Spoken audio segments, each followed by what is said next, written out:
Hello everyone, welcome to my channel education point. Education point में आपका स्वागत है। आज हम शशि शरण सर की एनसीईआरटी 360 डिग्री का पॉलिटिकल साइंस देखने वाले हैं। इसमें हम देखेंगे कक्षा 9 एवं कक्षा 10 का पेज नंबर 78 से लेके 89 तक। इससे पहले हम इस पुस्तक का और भी पार्ट करवा चुके हैं, जिसमें कि हमने हिस्ट्री, पॉलिटिकल, ज्योग्राफी, इकोनॉमिक्स, इन सभी का कुछ कुछ अध्याय करवाया हूँ। उसका वीडियो जो है हमारे यूट्यूब चैनल पर एक प्लेलिस्ट बना हुआ है, उसमें दिया हुआ है। आप चाहें तो उन्हें देख सकते हैं और इसका भरपूर लाभ उठा सकते हैं। ये सीरीज जो है आगामी आने वाले सभी एग्जाम के लिए बहुत ही महत्वपूर्ण होगा। विशेषकर बिहार में जो एग्जाम आयोजित होने वाले हैं, बीपीएससी, एईडीओ, टीआरई 4.0, बिहार एसएससी एवं बिहार दरोगा, इन सभी एग्जाम के लिए ये बिल्कुल ही रामबाण सिद्ध होगा। इसका पीडीएफ जो है आप हमारे टेलीग्राम चैनल से प्राप्त कर सकते हैं। उसका लिंक वीडियो के डिस्क्रिप्शन बॉक्स में दिया हुआ है। और आप यदि बिहार स्पेशल पढ़ना चाहेंगे तो उसके लिए भी हम 2 बुक कंप्लीट करवा चुके हैं।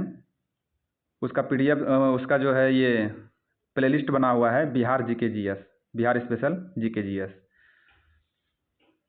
वो भी आपको मिल जाएगा। उसमें जो है खान सर का और रिया का बिहार स्पेशल का पूरा बुक का एकदम विस्तृत व्याख्या दिया हुआ है। तो यदि आप हमारे चैनल को सब्सक्राइब नहीं किए हैं तो कृपया हमारे चैनल को सब्सक्राइब कर लें एवं साइड में जो बेल आइकन है उन्हें भी प्रेस करें, ताकि आने वाले सभी नए वीडियो का नोटिफिकेशन सबसे पहले आपको प्राप्त हो और उसका आप भरपूर लाभ उठा सकें। तो चलिए बिना देरी के स्टार्ट करते हैं। इस क्लास का हमारा पहला प्रश्न है, छुआछूत के परिभाषा के दायरे में निम्न में से कौन सा कथन संबंधित है? और इसका राइट आंसर है ऑप्शन डी, उपरोक्त में से सभी। उपरोक्त में से सभी कथन जो है छुआछूत के परिभाषा के दायरे में संबंधित है। तो देखते हैं कौन कौन सा कथन है। चाय की दुकानों पर जो है 2 तरह के कप रखे जाते हैं, एक दलितों के लिए और दूसरा बाकी लोगों के लिए। ये छुआछूत से संबंधित है। दलितों को सार्वजनिक हैंडपंप से पानी नहीं लेने दिया जाता या उनके पानी भर लेने के बाद हैंडपंप को धो दिया जाता है। ये भी एक प्रकार का छुआछूत है। दलित छात्रों को कक्षा में अलग बैठना होता है और अलग रखे घड़े से पानी पीना होता है। ये भी एक प्रकार का छुआछूत है। अगला प्रश्न है, स्वतंत्रता के अधिकार में निहित है इनमें से क्या क्या? इसका राइट आंसर है ऑप्शन ए, इनमें से कथन 1 और कथन 2 निहित है। स्वतंत्रता के अधिकार में जो है निहित है कथन 1 और कथन 2, कोई भी पेशा अपनाना और वाक स्वतंत्रता। कोई भी पेशा अपनाना और वाक स्वतंत्रता जो है स्वतंत्रता के अधिकार के रूप में निहित होता है।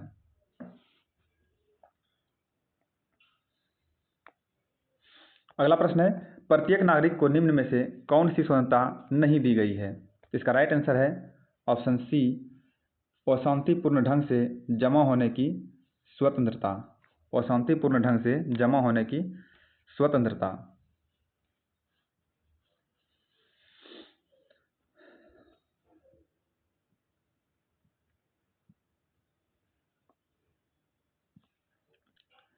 इसका विश्लेषण है, तब भी आपको अलग राय रखने और व्यक्त करने की आज़ादी है। आप सरकार की किसी नीति से या किसी संगठन की गतिविधियों से असहमति रख सकते हैं। अपने माँ बाप, दोस्तों या रिश्तेदार से बातचीत करते हुए आप सरकार की किसी नीति या किसी संगठन की गतिविधियों की आलोचना अपनी स्वतंत्रता का ऐसा उपयोग नहीं कर सकते जिससे दूसरे की स्वतंत्रता का हनन हो। आपकी स्वतंत्रता सार्वजनिक परेशानी या अव्यवस्था पैदा नहीं कर सकती। शांतिपूर्ण ढंग से जमा होने की स्वतंत्रता, संगठन और संघ बनाने की स्वतंत्रता, देश में कहीं भी आने जाने की स्वतंत्रता, देश के किसी भाग में रहने बसने की स्वतंत्रता है। अगला प्रश्न है, निम्न में से कौन सा कथन जो है सत्य है? और इसका राइट आंसर है ऑप्शन सी, कथन 1 और 2 दोनों इसमें से सत्य है। कथन 1 और 2 जो है दोनों इसमें सत्य है। अपनी स्वतंत्रता का ऐसा उपयोग नहीं कर सकते जिससे दूसरे की स्वतंत्रता का हनन हो, बिल्कुल सत्य कथन है। और दूसरा है, स्वतंत्रता का मतलब असीमित मनमानी करने का लाइसेंस पा लेना नहीं है।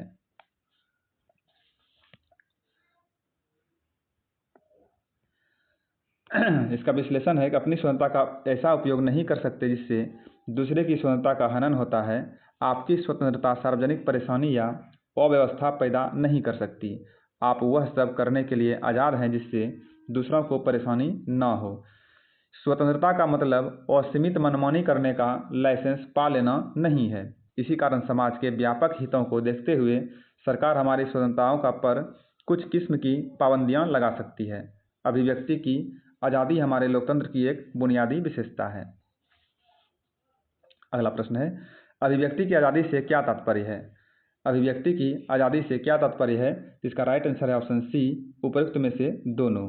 अभिव्यक्ति की आज़ादी से तात्पर्य है कि अपने भावों और विचारों को व्यक्त करने का एक राजनीतिक अधिकार है, और दूसरा है कोई भी व्यक्ति न सिर्फ विचारों का प्रचार प्रसार कर सकता है बल्कि किसी भी तरह की सूचना का आदान प्रदान करने का अधिकार रखता है।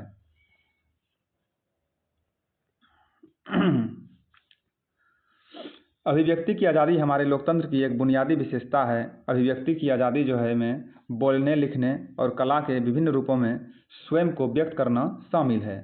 दूसरों से स्वतंत्र ढंग से विचार विमर्श करने और संवाद करके ही हमारे विचारों और व्यक्तित्व का विकास होता है। अगला प्रश्न है, यदि किसी व्यक्ति को पुलिस द्वारा गिरफ्तार किया जाता है तो उन्हें निम्न में से किन नियमों का पालन करना पड़ता है? और इसका राइट आंसर है ऑप्शन डी, इनमें से सभी नियमों का पालन करना पड़ता है। यदि किसी व्यक्ति को पुलिस के द्वारा गिरफ्तार किया जाता है तो उन्हें इन सभी नियमों का पालन करना पड़ता है। पहला नियम है कि गिरफ्तार या हिरासत में लिए गए व्यक्ति को उसकी गिरफ्तारी और हिरासत में लेने के कारणों की जानकारी देनी होती है। और दूसरा है, गिरफ्तार या हिरासत में लिए गए व्यक्ति को सबसे निकट के मजिस्ट्रेट के सामने गिरफ्तारी के 24 घंटे के अंदर प्रस्तुत करना होता है। और तीसरा है कि ऐसे व्यक्ति को वकील से विचार विमर्श करने और अपने बचाव के लिए वकील रखने का अधिकार होता है। ये सभी कथन जो है बिल्कुल सत्य है।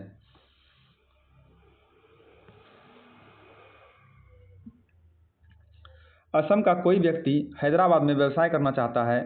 संभव है कि उसने इस शहर को देखा भी ना हो या यहाँ उसका कोई संपर्क ना हो, फिर भी भारत का नागरिक होने के कारण उन्हें कुछ नियमों का पालन करनी पड़ती है। गिरफ्तार या हिरासत में लिए गए व्यक्ति को उसकी गिरफ्तारी और हिरासत में लेने के कारणों की जानकारी देनी होती है। गिरफ्तार या हिरासत में लिए गए व्यक्ति को सबसे निकट के मजिस्ट्रेट के सामने गिरफ्तारी के 24 घंटे के अंदर प्रस्तुत करना होता है। ऐसे व्यक्ति को वकील से विचार विमर्श करने और अपने बचाव के लिए वकील रखने का अधिकार भी होता है। अगला प्रश्न है, संविधान ने खास तौर पर निम्न में से किन बुराइयों को गैर कानूनी घोषित किया है? संविधान ने जो है खास तौर पर निम्न में से किन बुराइयों को गैर कानूनी घोषित किया है?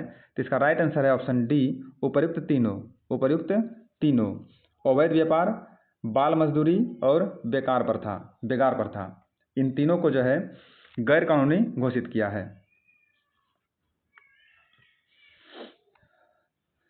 पहला है कि संविधान मनुष्य जाति के अवैध व्यापार का निषेध करता है। संविधान जो है मनुष्य जाति के अवैध व्यापार का निषेध करता है। आमतौर पर ऐसे धंधे का शिकार महिलाएं होती है जिनका अनैतिक कामों के लिए शोषण होता है। और दूसरा है कि हमारा संविधान किसी किस्म के बेगार या जबरन काम लेने का निषेध करता है। बेगार प्रथा में मजदूरों को अपने मालिक के लिए मुफ्त या बहुत थोड़े से अनाज वगैरह के लिए जबरन काम करना पड़ता है। जब यही काम मजदूर को जीवन भर करना पड़ जाता है तो उसे बंधुआ मजदूरी कहते हैं। अगला प्रश्न है, वह व्यक्ति जो लिए हुए ऋण को चुकाने के बदले ऋणदाता के लिए श्रम करता है या सेवाएं देता है, क्या कहलाता है? तो इसका राइट आंसर है ऑप्शन सी, ये कहलाता है बंधुआ मजदूर कहलाता है। बेगार प्रथा में मजदूरों को अपने मालिक के लिए मुफ्त या बहुत थोड़े से अनाज वगैरह के लिए जबरन काम करना पड़ता है और जब यही काम मजदूर को जीवन भर करना पड़ जाता है तो उसे बंधुआ मजदूरी कहते हैं। अगला प्रश्न है, किसी कारखाने, खाद्यान्न या रेलवे और बंदरगाह जैसे खतरनाक काम में कितने वर्ष से कम उम्र के बच्चों को काम में नहीं लगाया जा सकता है? इसका राइट आंसर है ऑप्शन बी, 14 वर्ष से कम उम्र के बच्चों को उस काम में नहीं लगाया जाता है। किसी कारखाने, खदान या रेलवे और बंदरगाह जैसे खतरनाक काम में कोई भी 14 वर्ष से कम उम्र के बच्चे काम नहीं करा सकता। इसी को आधार बनाकर जो है बाल मजदूरी रोकने के लिए अनेक कानून बनाए गए हैं।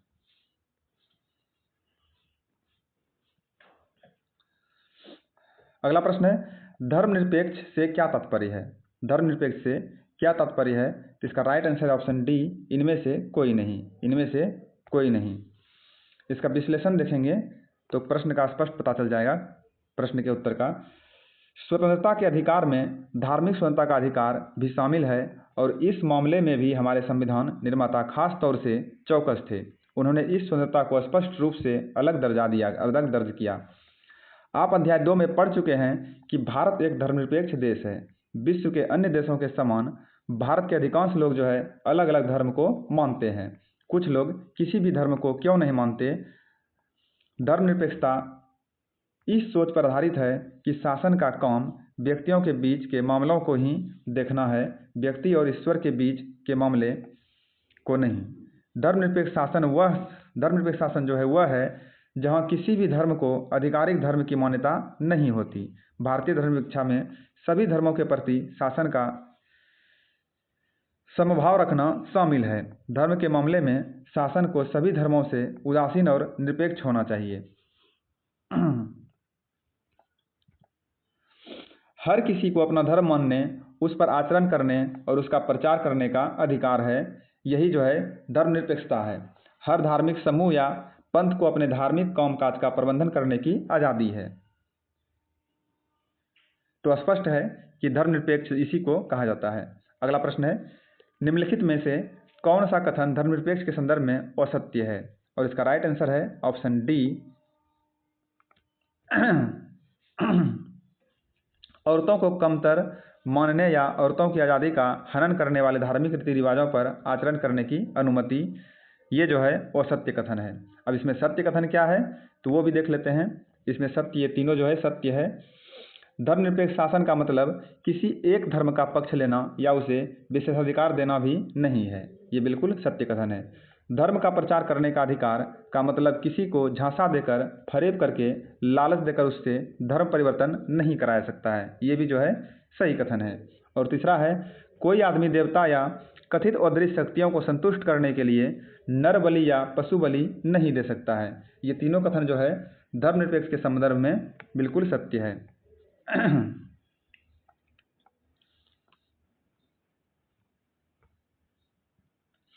अधिकतर का मतलब है, अधिकार का मतलब किसी को झांसा देकर, फरेब करके, लालच देकर उससे धर्म परिवर्तन करना नहीं है।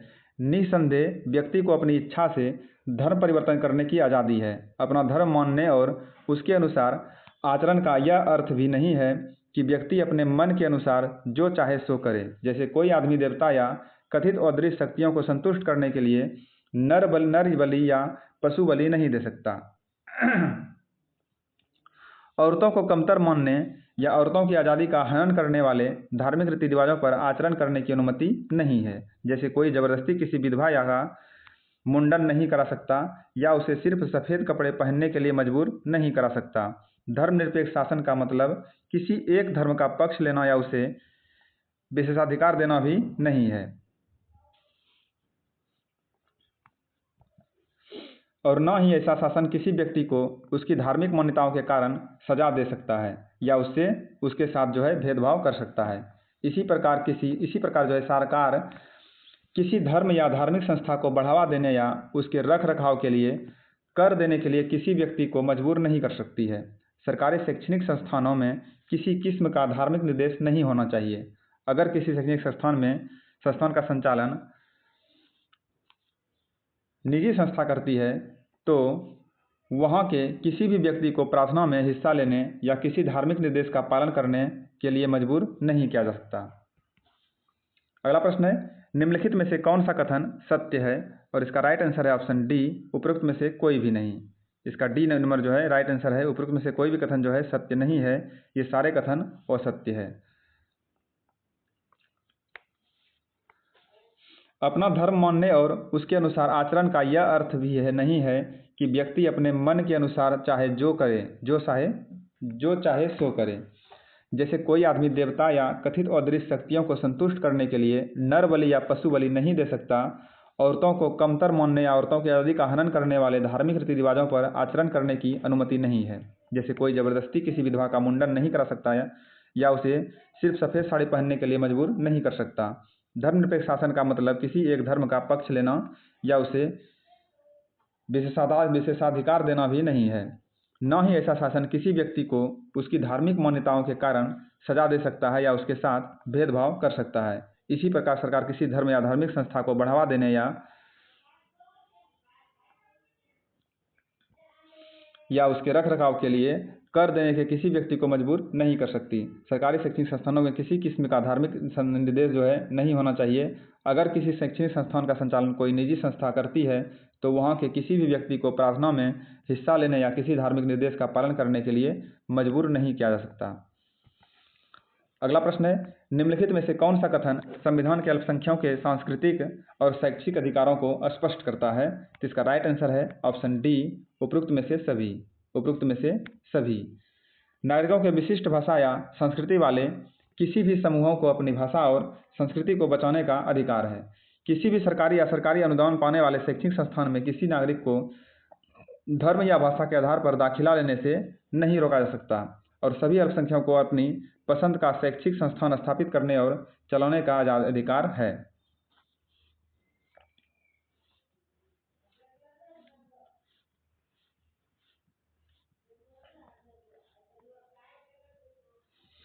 अगला प्रश्न है, लोकतंत्र की कार्य पद्धति अपने आप किसको ज़्यादा ताकत दे देती है? तो इसका राइट आंसर है ऑप्शन बी, बहुसंख्यकों को। लोकतंत्र की कार्य पद्धति अपने आप बहुसंख्यकों को ज़्यादा ताकत दे देती है। अगला प्रश्न है, अल्पसंख्यकों को ही निम्न में से किसके लिए विशेष संरक्षण की जरूरत होती है? अल्पसंख्यकों को ही निम्न में से किसके लिए विशेष संरक्षण की जरूरत होती है? तो इसका राइट आंसर है ऑप्शन डी, उपरोक्त में से सभी। सांस्कृतिक भाषा और धर्म। अल्पसंख्यक का अर्थ क्या होता है? अल्पसंख्यक का अर्थ क्या होता है? तो इसका राइट आंसर है ऑप्शन सी, उपरोक्त में से दोनों अल्पसंख्यक का अर्थ होता है। राष्ट्रीय स्तर पर धार्मिक अल्पसंख्यक भर नहीं है। किसी स्थान पर एक खास भाषा को बोलने वालों का बहुमत होगा, वहाँ अलग भाषा बोलने वाले अल्पसंख्यक होंगे। अगला प्रश्न है, संवैधानिक उपचारों के अधिकार से क्या अभिप्राय है? तो इसका राइट आंसर है ऑप्शन बी, नागरिकों का उनके मौलिक अधिकारों के उल्लंघन होने पर न्यायालय में अपील करने का अधिकार है संवैधानिक उपचारों का अधिकार।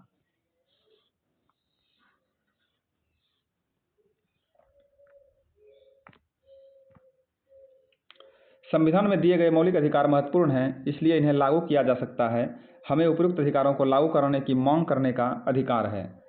हमारे पास उन्हें लागू कराने का उपाय हैं। इसे संवैधानिक उपचार का अधिकार कहा जाता है। यह भी एक मौलिक अधिकार है। यह अधिकार अन्य अधिकारों को प्रभावी बनाता है।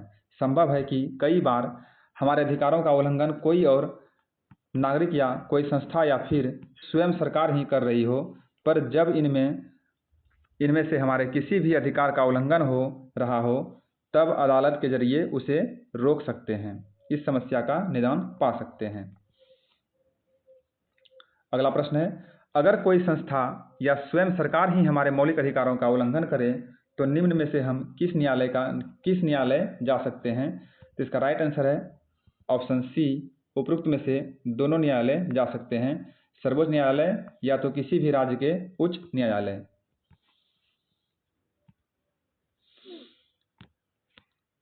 डॉक्टर अंबेडकर ने निम्न में से किसे हमारे संविधान की आत्मा और हृदय कहा था? तो इसका राइट आंसर है ऑप्शन डी, संवैधानिक उपचार का अधिकार। यह अनुच्छेद 32 में वर्णित है, संवैधानिक उपचार का अधिकार। इसे डॉक्टर अंबेडकर ने हमारे संविधान की आत्मा और हृदय कहा था।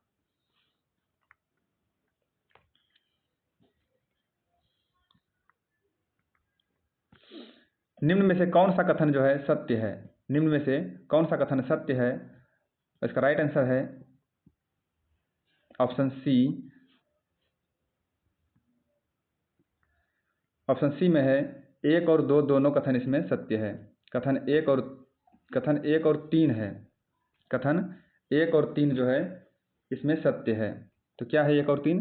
मौलिक अधिकार जो है विधायिका, कार्यपालिका और सरकार द्वारा गठित किसी भी अन्य प्राधिकारी की गतिविधियों तथा फैसलों से नीचे है।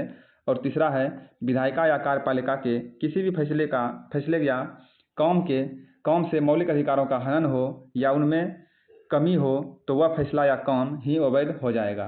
ये दोनों कथन जो है बिल्कुल सत्य है।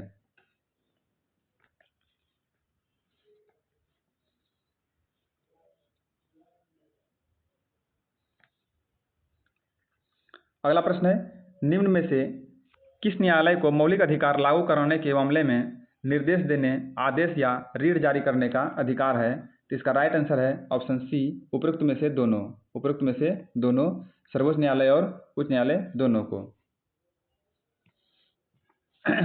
निजी संस्थाओं के खिलाफ मौलिक अधिकार के मामले में दखल दे सकती है। सर्वोच्च न्यायालय या उच्च न्यायालय को मौलिक अधिकार लागू कराने के मामले में निर्देश देने, आदेश या रीट जारी करने का अधिकार है। अदालतें जो है गड़बड़ी का शिकार होने वालों को हर्जाना दिलवा सकती है और गड़बड़ी करने वालों को दंडित भी कर सकती है।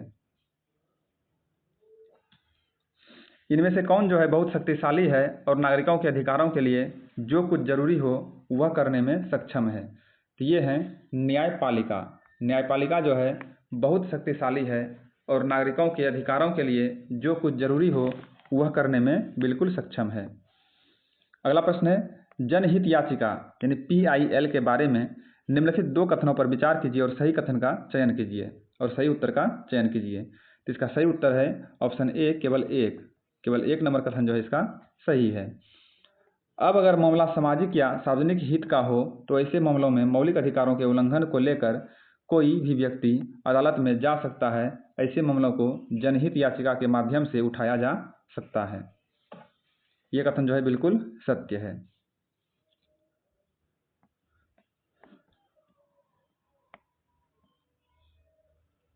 अगला प्रश्न है, जनहित याचिका के संदर्भ में निम्न में से कौन सा कथन असत्य है? इसका राइट आंसर है ऑप्शन ए, कोई भी व्यक्ति जो है या समूह सरकार के किसी कानून या काम के खिलाफ सार्वजनिक हितों की रक्षा के लिए केवल सर्वोच्च न्यायालय में जा सकता है। यह कथन बिल्कुल असत्य है। वह जो है दोनों न्यायालय में सकता है, सर्वोच्च न्यायालय में भी और उच्च न्यायालय में भी, दोनों में जा सकता है। ये बिल्कुल असत्य कथन था। लेकर कोई भी व्यक्ति अदालत जा सकता है, ऐसे मामलों में जनहित याचिका के माध्यम से उठा सकता है। इसमें कोई भी व्यक्ति या समूह सरकार के किसी कानून या काम के खिलाफ सार्वजनिक हितों की रक्षा के लिए सर्वोच्च न्यायालय या किसी भी न्यायालय में जा सकता है। ऐसे मामले जज के नाम पोस्ट कार्ड पर लिखी अर्जी के माध्यम से भी उठाए जा सकते हैं। अगर न्यायाधीशों को लगे कि सचमुच इस मामले में सार्वजनिक हितों पर चोट पहुँच रही है तो वे मामलों को विचार करने के लिए स्वीकार कर सकते हैं। अगला प्रश्न है, निम्नलिखित में से कौन अधिकार मौलिक अधिकारों का ही विस्तार है एवं उन्हीं से निकली है? तो इसका राइट आंसर है ऑप्शन डी, उपयुक्त तीनों।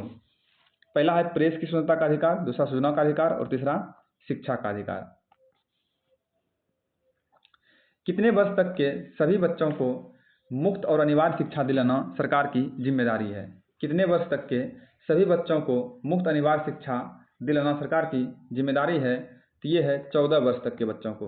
14 वर्ष तक के बच्चों को।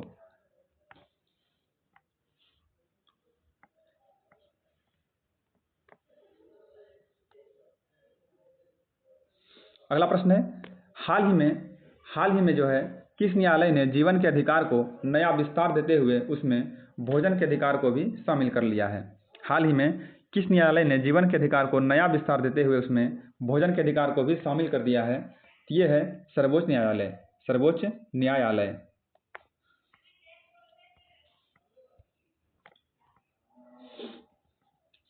सरकारी दफ्तरों से चुनाव मांगने और पाने का अधिकार है। हाल ही में जो सर्वोच्च न्यायालय ने जीवन के अधिकार को नया विस्तार देते हुए उसमें भोजन के अधिकार को भी शामिल कर दिया है और साथ ही अधिकारों का दायरा संविधान द्वारा दिए गए मौलिक अधिकारों तक ही सीमित नहीं है। संविधान अनेक दूसरे अधिकार भी देते हैं जो मौलिक अधिकार नहीं है। अगला प्रश्न है, निम्न में से कौन सा कथन सत्य है? और इसका राइट आंसर है ऑप्शन सी, कथन 1 और 2 दोनों इसमें सत्य है। कथन 1 और 2 जो है दोनों इसमें सत्य है। ऑप्शन सी इसका राइट आंसर है, कथन 1 और 2 दोनों। संपत्ति रखने का अधिकार जो है मौलिक अधिकार नहीं है पर संवैधानिक अधिकार है और चुनाव में वोट देने का अधिकार एक महत्वपूर्ण संवैधानिक अधिकार है। बिल्कुल सही कथन है।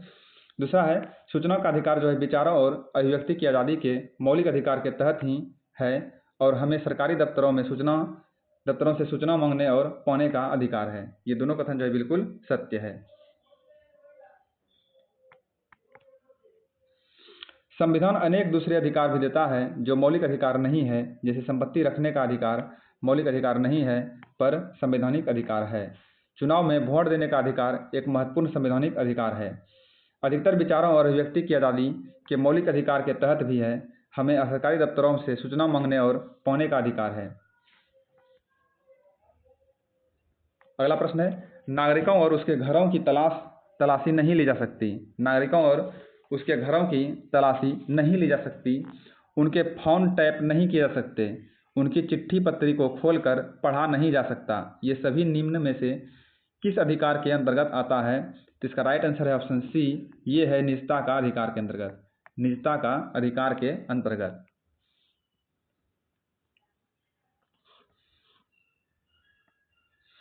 अगला प्रश्न है ऐसा पर्यावरण पाने का अधिकार जो नागरिकों को स्वास्थ्य या कुशल क्षेम के प्रतिकूल न हो, ये अधिकार निम्न में से किससे संबंधित है? ऐसा पर्यावरण पाने का अधिकार जो नागरिकों के स्वास्थ्य या कुशल क्षेम के प्रतिकूल न हो, ये अधिकार निम्न में से किससे संबंधित है? तो ये संबंधित है पर्यावरण का अधिकार। पर्यावरण का अधिकार से संबंधित है।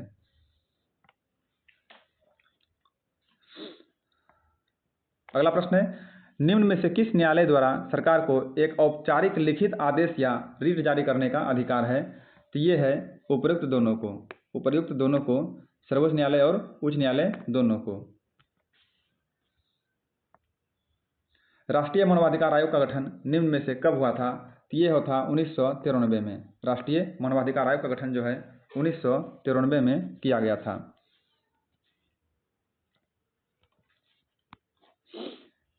1993 में यह कानून के द्वारा बनाया गया एक स्वतंत्र आयोग है। न्यायपालिका की तरह आयोग भी सरकार से स्वतंत्र होते हैं। आयोग की नियुक्ति जो है राष्ट्रपति करते हैं और इसमें आमतौर पर सेवानिवृत्त जज, अधिकारी या प्रमुख नागरिकों को ही नियुक्त किया जाता है, किंतु इस पर अदालती मामलों में फैसले देने का दायित्व या बोझ नहीं होता। सो यह पीड़ितों को उसके मानवाधिकार दिलाने में मदद करने पर ही सारा ध्यान जाता है। अगला प्रश्न है राष्ट्रीय मानवाधिकार आयोग के अध्यक्ष की नियुक्ति निम्न में से कौन करते हैं? इसके अध्यक्ष की नियुक्ति जो है करते हैं राष्ट्रपति। राष्ट्रीय मानवाधिकार आयोग के अध्यक्ष की नियुक्ति कौन करते हैं? तो वो करते हैं राष्ट्रपति। नेक्स्ट है निम्नलिखित में से कौन सा कथन जो है राष्ट्रीय मानवाधिकार आयोग के संदर्भ में असत्य है? और इसका राइट आंसर है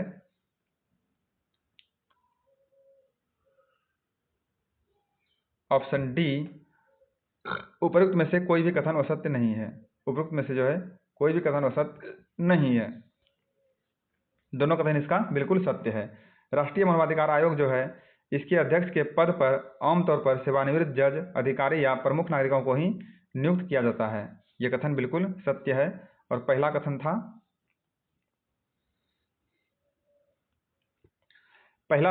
राष्ट्रीय मानव अधिकार आयोग के लिए अधिकारों की परिभाषा में संयुक्त राष्ट्र द्वारा कराई गई वे संधियां और अंतर्राष्ट्रीय घोषणाएं भी शामिल हैं जिन पर भारत ने दस्तखत किए हैं। ये दोनों जो है कथन बिल्कुल सत्य है राष्ट्रीय मानवाधिकार आयोग के संदर्भ में।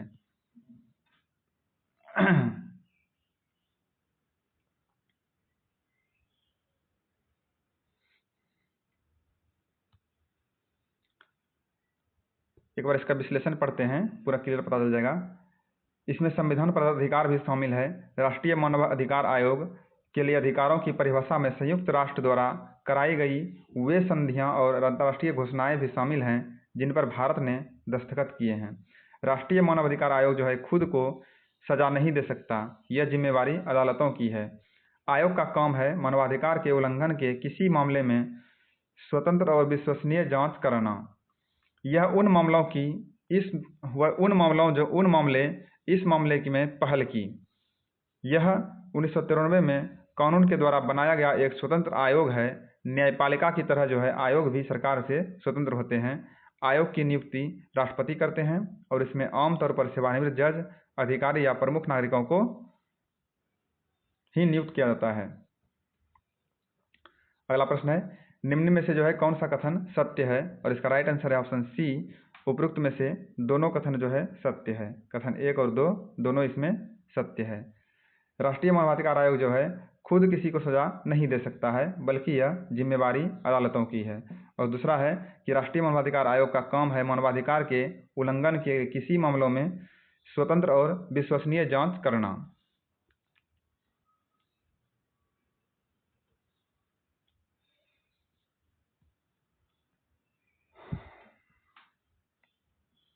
क्लास 9 खत्म हो गया, अब क्लास 10 स्टार्ट होता है और इसका पहला अध्याय है सत्ता में साझेदारी। सत्ता में साझेदारी। बेल्जियम यूरोप का एक छोटा सा देश है। इसकी सीमाएं जो है निम्न में से किस देश से लगती है? बेल्जियम जो है यूरोप का एक छोटा सा देश है। इसकी सीमाएं जो है निम्न में से किस देश से लगती है? तो इसका राइट आंसर है ऑप्शन डी, उपरोक्त सभी। उपरोक्त सभी देशों से जो है इसकी सीमाएं लगती है। फ्रांस, नीदरलैंड, जर्मनी और लग्जमबर्ग, ये चारों देश से जो है बेल्जियम की सीमाएं लगती है। और बेल्जियम जो है यूरोप का एक छोटा सा देश है। अगला प्रश्न है, श्रीलंका में जो है प्रमुख सामाजिक समूह, श्रीलंका में प्रमुख सामाजिक समूह जो है किसका है जिनकी आबादी कुल जनसंख्या की 74% है? तो इसका राइट आंसर है ऑप्शन बी, ये है सिंहलियों का। श्रीलंका में जो है प्रमुख सामाजिक समूह सिंहलियों का है, जिनकी आबादी जो है कुल जनसंख्या का 74% है। दक्षिण एशिया के अन्य देशों की तरह श्रीलंका की आबादी में भी कई जातियां समूहों के लोग हैं। सबसे प्रमुख सामाजिक समूह जो है सिंहलियों का है। इनकी आबादी कुल जनसंख्या की 74% है। फिर तमिलों का नंबर आता है, जिनकी आबादी कुल जनसंख्या में 18% है। और तमिलों से भी दो समूह हैं, श्रीलंकाई मूल के तमिल 13%। एथनिक या जातीय शब्द क्या दर्शाता है? एथनिक या जातीय शब्द क्या दर्शाता है? इसका ए नंबर राइट आंसर है ऑप्शन ए, ये साझा संस्कृति पर सामाजिक विभाजन को दर्शाता है। एथनिक या जातीय शब्द जो है साझा संस्कृति पर सामाजिक विभाजन को दर्शाता है। एथनिक या जातीय ऐसा सामाजिक विभाजन जिसमें हर समूह अपनी अपनी संस्कृति को अलग मानता है, यानी यह साझी संस्कृति पर आधारित है सामाजिक विभाजन है। किसी भी जातीय समूह के सभी सदस्य मानते हैं कि उनकी उत्पत्ति समान पूर्वजों से हुई है और इसी कारण उनकी शारीरिक बनावट और संस्कृति एक जैसी है।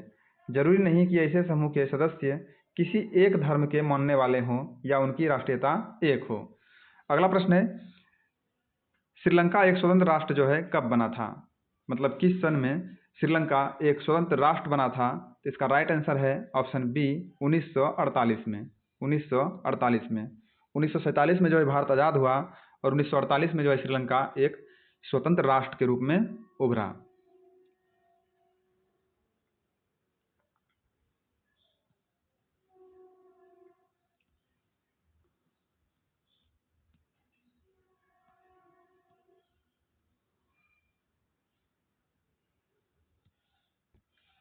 अगला प्रश्न है, श्रीलंका में जो है कब एक कानून बनाया गया जिसके तहत तमिल को दरकिनार करके सिंहली को एकमात्र राजभाषा घोषित कर दिया गया? तो इसका राइट आंसर है ऑप्शन सी, 1956 में। 1956 में। 1948 में जो है श्रीलंका स्वतंत्र राष्ट्र बना और 1956 में वहाँ पर एक कानून बनाया गया जिसके तहत तमिल को दरकिनार करके सिंहली को एकमात्र राजभाषा घोषित किया गया। अगला प्रश्न है, बहुसंख्यकवाद से आप क्या समझते हैं? बहुसंख्यकवाद से जो है आप क्या समझते हैं? इसका राइट आंसर है ऑप्शन ए, इसके अंतर्गत जो है कोई समुदाय अपने मनचाहे ढंग से देश का शासन कर सकता है, यही जो है बहुसंख्यकवाद है।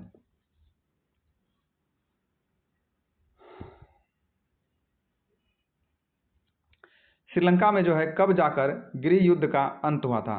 श्रीलंका में गृह युद्ध का अंत कब हुआ था? इसका अंत हुआ था 2009 में। श्रीलंका में गृह युद्ध का अंत कब हुआ था? ये हुआ था 2009 में। सांस्कृतिक और आर्थिक जीवन में काफ़ी परेशानियां पैदा हुई और 2009 में जो है इस गृह युद्ध का अंत हुआ था। नेक्स्ट प्रश्न है, किसी मुल्क में सरकार विरोधी समूहों की हिंसक लड़ाई ऐसा रूप ले लेती है कि वह युद्ध सा लगे तो उसे क्या कहते हैं? उसे कहते हैं गृह युद्ध। किसी भी मुल्क में सरकार विरोधी समूहों की हिंसक लड़ाई ऐसा रूप ले लेती है तो वह युद्ध जो है और वह युद्ध सा लगे तो उसे गृह युद्ध कहा जाता है।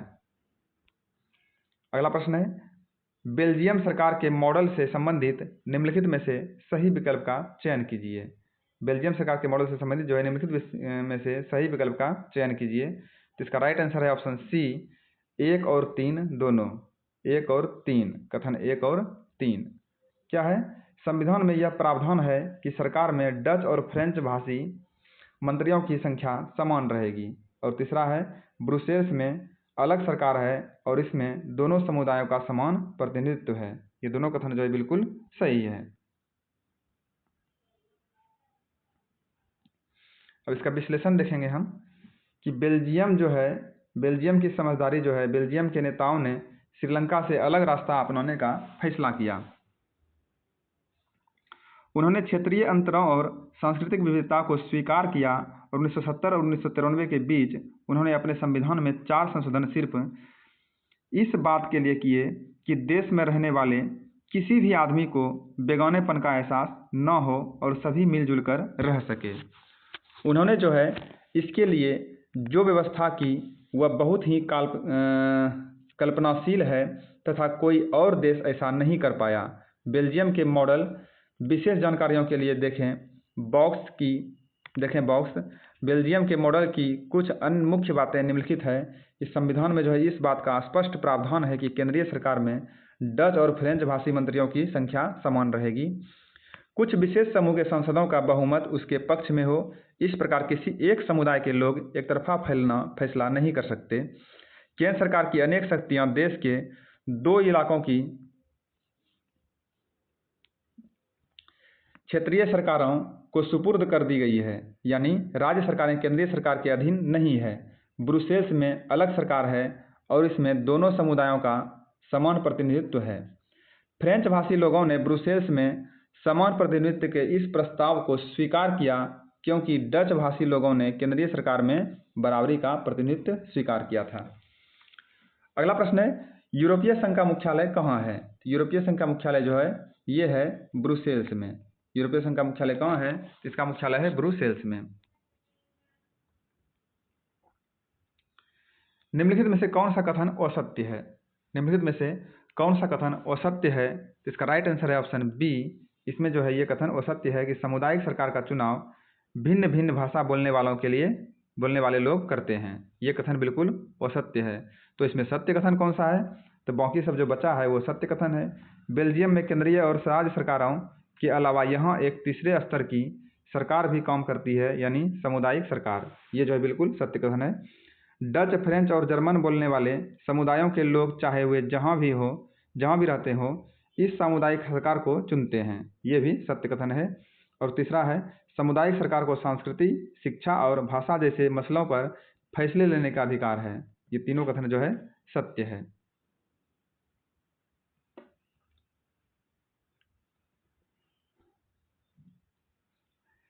केंद्रीय और राज्य सरकारों के अलावा यहाँ एक तीसरे स्तर की सरकार भी काम करती है, यानी सामुदायिक सरकार। इस सरकार का चुनाव एक ही भाषा बोलने वाले लोग करते हैं। डच, फ्रेंच और जर्मन बोलने वाले समुदाय के लोग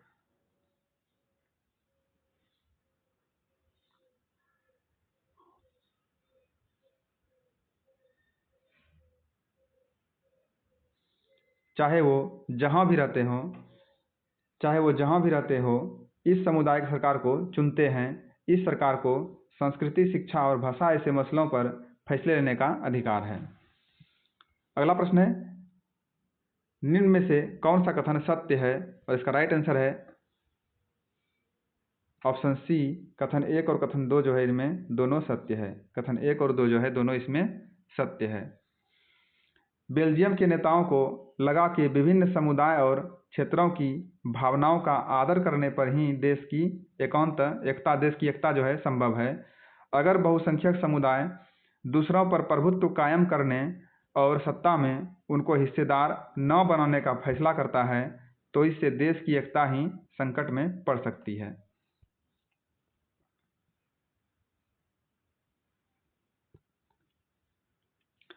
बेल्जियम और श्रीलंका की इन कथाओं से हमें क्या शिक्षा मिलती है? दोनों ही देश लोकतांत्रिक हैं, फिर भी सत्ता में साझेदारी के सवाल को उन्होंने अलग अलग ढंग से निपटने की कोशिश की। बेल्जियम के नेताओं को लगा कि विभिन्न समुदाय और क्षेत्रों की भावनाओं का आदर करने पर ही देश की एकता संभव है। इस एहसास के चलते दोनों पक्ष सत्ता में साझेदारी करने पर सहमत हुए। श्रीलंका में जो है ठीक उल्टा रास्ता अपनाया गया। इससे यह पता चलता है कि अगर बहुसंख्यक समुदाय दूसरों पर प्रभुत्व कायम करने और सत्ता में उनको हिस्सेदार न बनाने का फैसला करता है तो इससे देश की एकता ही संकट में पड़ सकती है। अगला प्रश्न है, निम्नलिखित में से जो है असत्य कथन का चयन करें और इसका राइट आंसर है ऑप्शन डी। इनमें जो है कोई भी कथन असत्य नहीं है, सारे कथन जो है बिल्कुल सत्य है। सत्ता का बंटवारा ठीक है क्योंकि इससे विभिन्न सामाजिक समूहों के बीच टकराव का अंदेशा कम हो जाता है। और दूसरा है, चूंकि सामाजिक टकराव आगे बढ़कर अक्सर हिंसा और राजनीतिक अस्थिरता का रूप ले लेता है, इसलिए सत्ता में हिस्सा दे देना राजनीतिक व्यवस्था के स्थायित्व के लिए अच्छा है। और तीसरा कथन है, सत्ता की साझेदारी दरअसल लोकतंत्र की आत्मा है। ये तीनों कथन जो है सत्य है। अगला प्रश्न है, निम्नलिखित में से कौन सा कथन जो है असत्य है? और इसका राइट आंसर है ऑप्शन डी। इनमें से कोई भी कथन जो है असत्य नहीं है, दोनों कथन इसमें सत्य है। तो कौन सा कथन है ये दोनों? तो ये है, वैध सरकार वही है जिसमें अपनी भागीदारी के माध्यम से सभी समूह शासन व्यवस्था से जुड़ते हैं। और दूसरा कथन है, बहुसंख्यक समुदाय की इच्छा को बाकी सभी पर थोपना तात्कालिक तौर पर लाभकारी लग सकता है, पर आगे चलकर यह देश की अखंडता के लिए घातक हो सकता है। ये दोनों कथन जो है बिल्कुल सत्य है और सत्य नहीं है।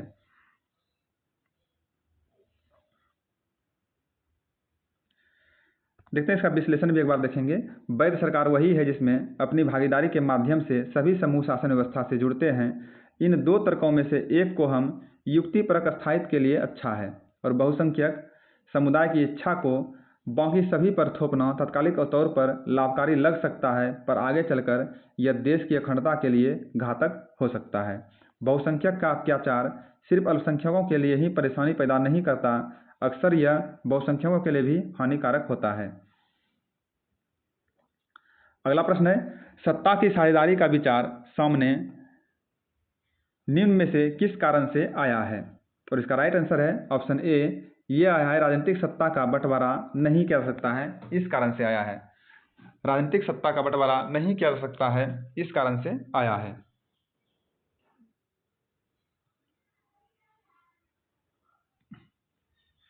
अगला प्रश्न है, निम्नलिखित में से कौन सा कथन जो है असत्य है? और इसका राइट आंसर है ऑप्शन बी। केवल 2 नंबर कथन इसमें असत्य है। केवल 2 नंबर कथन असत्य है। और वो कथन है कि लोकतंत्र का एक बुनियादी सिद्धांत है कि कार्यपालिका ही सारी राजनीतिक शक्ति का स्रोत है। ये कथन असत्य है। तो सत्य कथन क्या है? सत्य कथन है कि सरकार की सारी शक्तियां एक व्यक्ति या किसी खास स्थान पर रहने वाले व्यक्ति समूह के हाथ में रहनी चाहिए, क्योंकि अगर फैसले लेने की शक्ति बिखर गई तो तुरंत फैसला लेने और उन्हें लागू करना संभव नहीं होगा।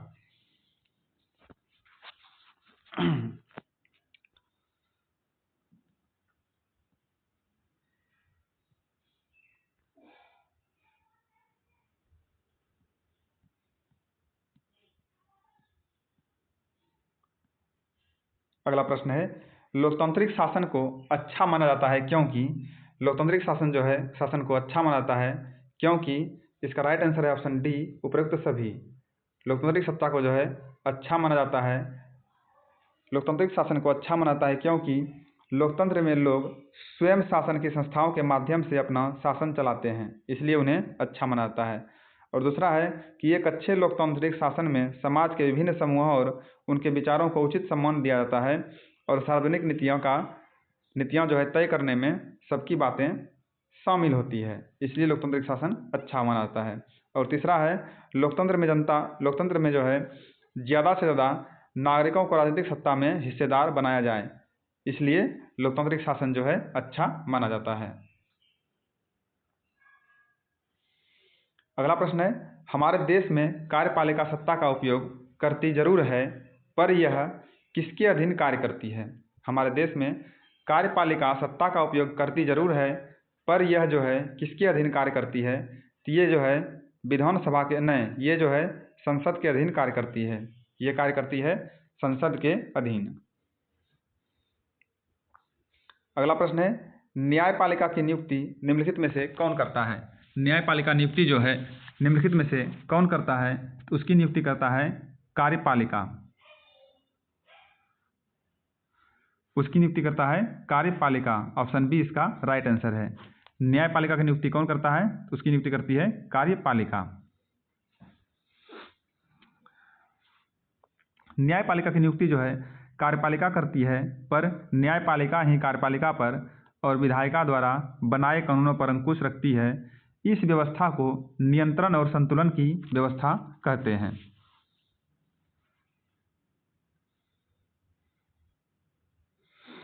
अगला प्रश्न है, निम्नलिखित में से किस व्यवस्था को नियंत्रण और संतुलन की व्यवस्था भी कहते हैं? तो इसका राइट आंसर है ऑप्शन बी, न्यायपालिका ही कार्यपालिका पर और विधायिका द्वारा बनाए गए कानूनों पर अंकुश रखती है। इसे जो है नियंत्रण और संतुलन की व्यवस्था कहा जाता है।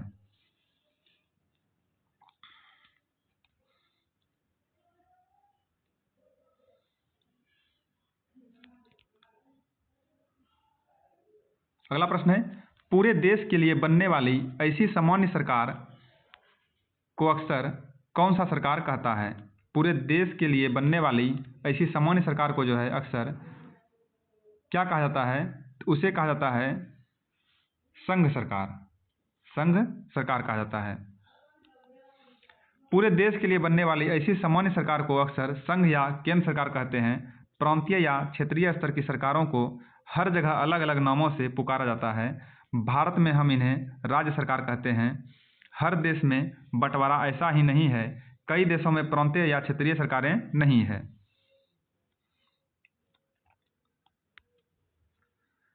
राज्य सरकार से क्या तात्पर्य है? राज्य सरकार से क्या तात्पर्य है? तो इसका राइट आंसर है ऑप्शन सी, उपर्युक्त दोनों। उपर्युक्त दोनों। केवल प्रांतीय स्तर की सरकार होते हैं राज्य सरकार, और केवल क्षेत्रीय स्तर की सरकार होते हैं राज्य सरकार। पूरे देश के लिए बनने वाली ऐसी सामान्य सरकार को अक्सर संघ या केंद्र सरकार कहते हैं, और प्रांतीय या क्षेत्रीय स्तर की सरकारों को हर जगह अलग अलग नामों से पुकारा जाता है।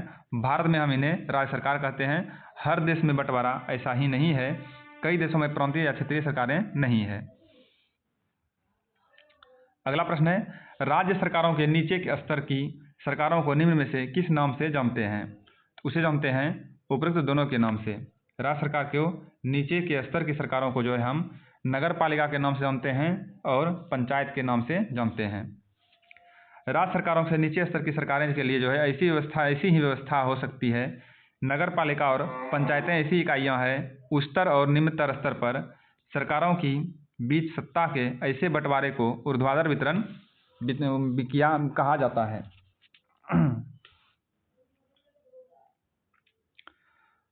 अगला प्रश्न है, निम्न में से कौन सा कथन जो है सत्य है? और इसका राइट आंसर ऑप्शन डी, उपर्युक्त सभी कथन इसमें सत्य है। उपर्युक्त सभी कथन जो है इसमें सत्य है। ऑप्शन डी इसका राइट आंसर है। सत्ता का बंटवारा जो है विभिन्न सामाजिक समूहों मसलन भाषाई और धार्मिक समूहों के बीच भी हो सकता है। बेल्जियम में सामुदायिक सरकार इस व्यवस्था का एक अच्छा उदाहरण है। लोकतंत्र में लोगों के सामने सत्ता के दावेदारों के बीच चुनाव का विकल्प जरूर रहना चाहिए। पार्टियां सत्ता के लिए आपस में प्रतिस्पर्धा करती है। पार्टियों की यह आपसी प्रतिद्वंदिता इसकी ही जो है इस बात को सुनिश्चित कर देती है कि सत्ता एक व्यक्ति या समूह के हाथ में न रहे। ये तीनों कथन जो है बिल्कुल सत्य है।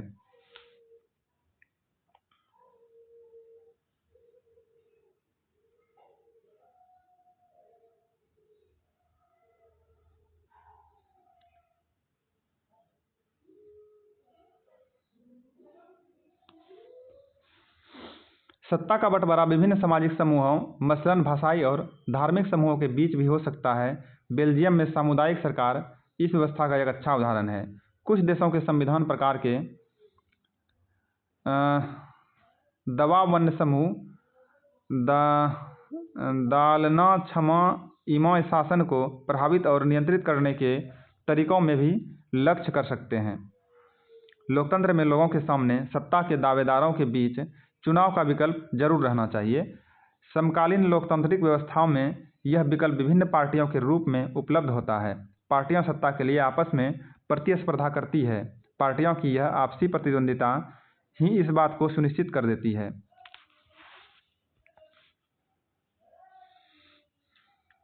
अगला प्रश्न है, बेल्जियम में जो है निम्नलिखित में से किस तरह की शासन प्रणाली है? बेल्जियम में किस तरह की शासन प्रणाली है? तो वहाँ पर जो है संघीय शासन प्रणाली है। बेल्जियम में संघीय शासन प्रणाली है। श्रीलंका में जो है निम्नलिखित में से किस तरह की शासन प्रणाली है? श्रीलंका में जो है एकात्मक शासन प्रणाली है। ऑप्शन ए इसका राइट आंसर है। श्रीलंका में जो है एकात्मक शासन प्रणाली है। अगला प्रश्न है, संघीय व्यवस्था में निम्नलिखित में से कितने स्तर पर सरकारें होती है? संघीय व्यवस्था में जो है 2 स्तर पर सरकारें होती है। संघीय व्यवस्था में 2 स्तर पर सरकारें होती है।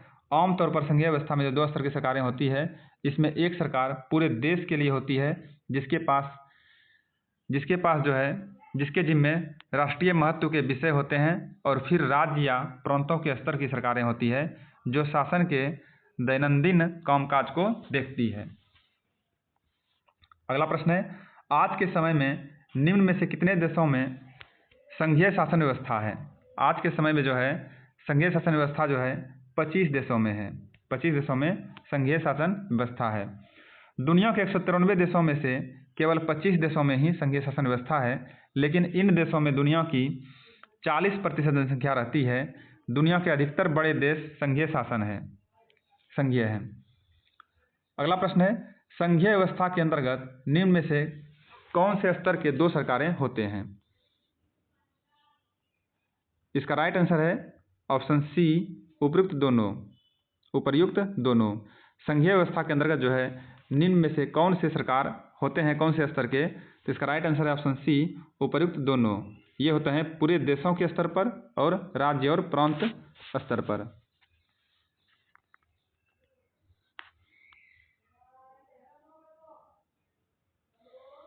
अगला प्रश्न है, किस व्यवस्था में शासन का एक ही स्तर होता है और बाकी इकाइयाँ उसके अधीन होकर काम करती है? किस व्यवस्था में शासन का एक ही स्तर होता है और बाकी इकाइयाँ जो है उसके अधीन होकर काम करती है? तो इसका राइट आंसर है ऑप्शन बी, ये होती है एकात्मक व्यवस्था में होती है। अगला प्रश्न है, किस व्यवस्था में जो है केंद्रीय सरकार राज्य सरकार को कुछ खास करने का आदेश नहीं दे सकती है? तो इसका राइट आंसर है ऑप्शन ए, ये है संघात्मक व्यवस्था में।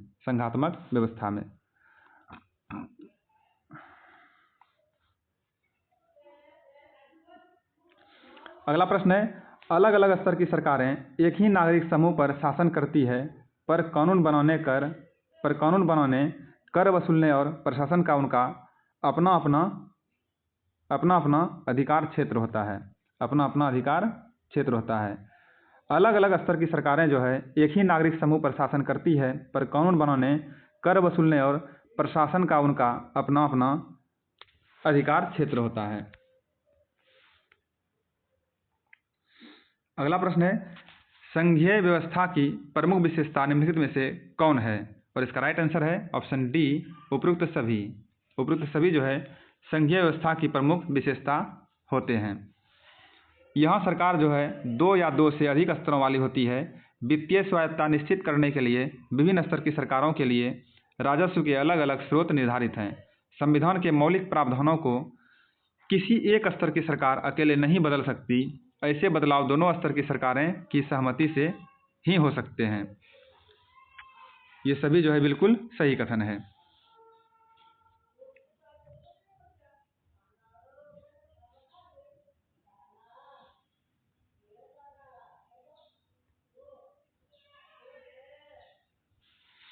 अगला प्रश्न है, संघीय शासन व्यवस्था के उद्देश्य जो है निम्न में से कौन है? संघीय शासन व्यवस्था का उद्देश्य जो है निम्न में से कौन है? तो इसका राइट आंसर है ऑप्शन सी, कथन 1 और कथन 2 दोनों। देश की एकता की सुरक्षा करना और उसे बढ़ावा देना, इसके साथ ही क्षेत्रीय विविधताओं का पूरा सम्मान करना, ये दोनों कथन जो है संघीय शासन व्यवस्था के रूप में उद्देश्य में जो है शामिल है।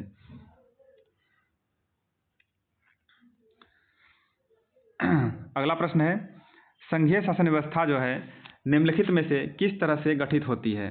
और इसका राइट आंसर है ऑप्शन सी, कथन 1 और 2 दोनों। कथन 1 और 2 दोनों। पहला तरीका है 2 या 2 से अधिक स्वतंत्र राष्ट्र के क्षेत्र को साथ लाकर एक बड़ी इकाई गठित करने का, जैसे अमेरिका और ऑस्ट्रेलिया। और दूसरा तरीका है कि बड़े देश द्वारा अपनी आंतरिक विविधता को ध्यान में रखते हुए राज्यों का गठन करना और फिर राज्य और राष्ट्रीय सरकार के बीच सत्ता का बंटवारा कर देना, जैसे भारत, बेल्जियम और स्पेन। ये दोनों कथन जो है बिल्कुल सत्य है। इसका विश्लेषण देखते हैं कि संघीय शासन व्यवस्थाएं जो है आमतौर पर 2 तरीकों से गठित होती है। पहला तरीका है कि 2 या अधिक स्वतंत्र राष्ट्रों को साथ लाकर एक बड़ी इकाई गठित करने का। इनमें दोनों स्वतंत्र राष्ट्र जो है अपनी संप्रभुता को साथ करते हैं, अपनी अलग अलग पहचान को भी बनाए रखते हैं और अपनी सुरक्षा तथा खुशहाली बढ़ाने का रास्ता अख्तियार करते हैं। साथ आकर संघ बनाने का उदाहरण है कि संयुक्त राज्य अमेरिका, स्विट्जरलैंड और अमेरिका, ऑस्ट्रेलिया वगैरह। इस तरह की संघीय व्यवस्था वाले मुल्कों में आमतौर पर प्रांतों के समान अधिकार होता है और वे केंद्र के बरक्स ज़्यादा ताकतवर होते हैं। संघीय शासन व्यवस्था के गठन का दूसरा तरीका है कि बड़े देश द्वारा अपनी आंतरिक विविधता को ध्यान में रखते हुए राज्यों का गठन करना और फिर राज्य और राष्ट्रीय सरकार के बीच सत्ता का बंटवारा कर देना। भारत, बेल्जियम और स्पेन इसके उदाहरण है। भारतीय संविधान ने जो है भारत को किस रूप में घोषित किया है? तो ये किया है राज्यों के संघ के रूप में। भारतीय संविधान ने जो भारत को राज्यों के संघ के रूप में घोषित किया है।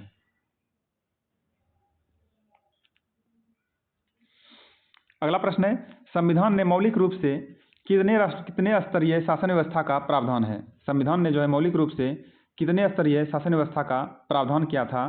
तो इसका राइट आंसर है ऑप्शन बी, 2 तरह के शासन व्यवस्था का प्रावधान किया था।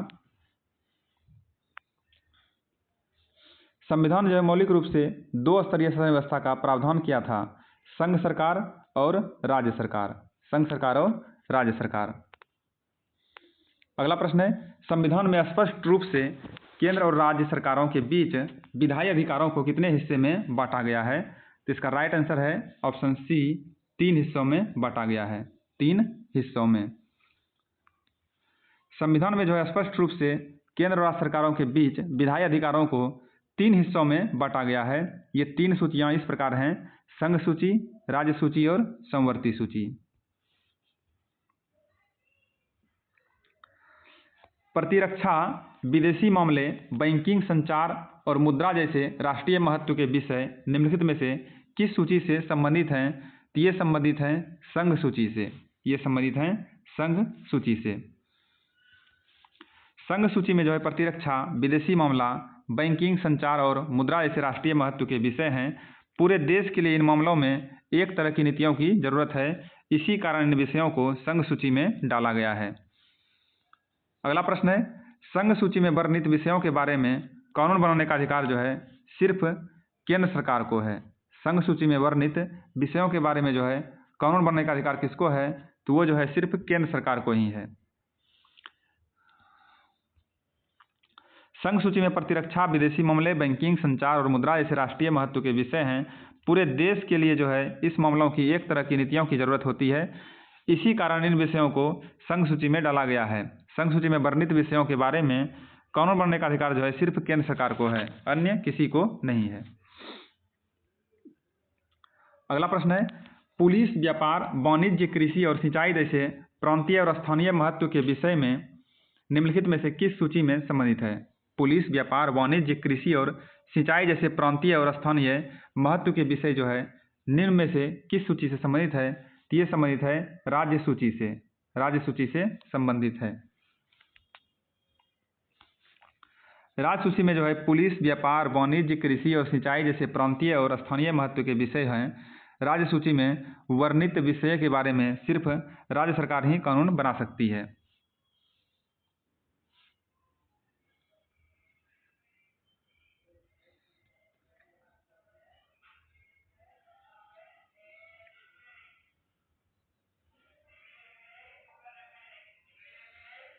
अगला प्रश्न है, राज्य सूची में वर्णित विषयों के बारे में सिर्फ कानून बनाने का अधिकार किसको है? इसमें जो है कानून बनाने का अधिकार जो है सिर्फ राज्य सरकार को है। राज्य सूची में वर्णित विषयों के बारे में कानून बनाने का अधिकार जो है सिर्फ राज्य सरकार को ही है। नेक्स्ट है, केंद्र और राज्य दोनों के लिए महत्व रखने वाले विषयों को किस सूची में रखा गया है? तो इसे रखा गया है समवर्ती सूची में। समवर्ती सूची में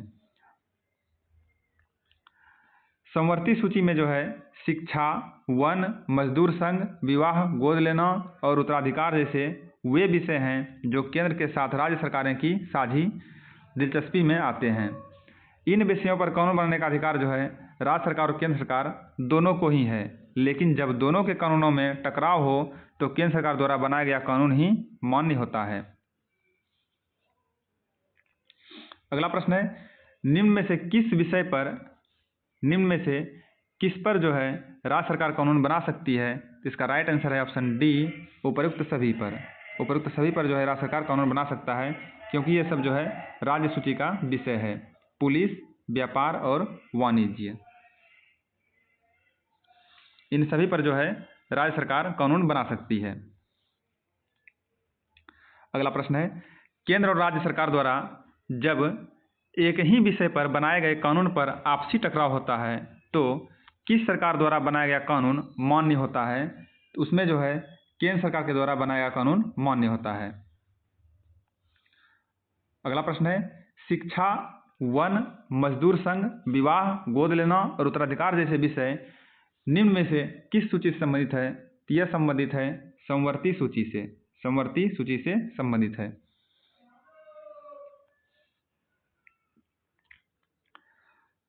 अगला प्रश्न है, समवर्ती सूची के विषय में कानून बनाने का अधिकार निम्न में से किस सरकार के पास होता है?